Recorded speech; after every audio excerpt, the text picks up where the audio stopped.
é muito importante também que quando você vai adaptar uma receita com glúten para sem glúten, você sempre lembre da característica da farinha de trigo. Lembra que eu te falei que ela tem aproximadamente 12,5% de proteínas?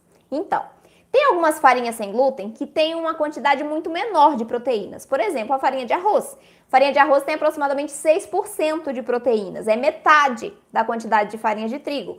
Então, aqui, quando a gente usa só a farinha de arroz, junto, né, com o polvilho doce, o amido de milho, que são farinhas pobres em nutrientes, pobres em fibras, pobres em proteínas, eu preciso agregar outros ingredientes para trazerem esses componentes para a massa.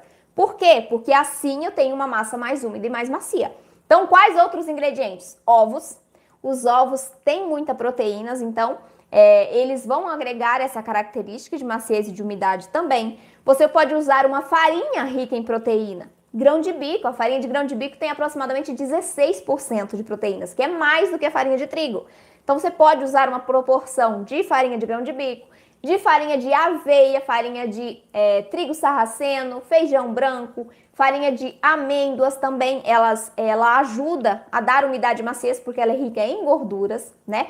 Então a gente tem algumas farinhas para trabalhar que melhoram a textura dos nossos resultados finais.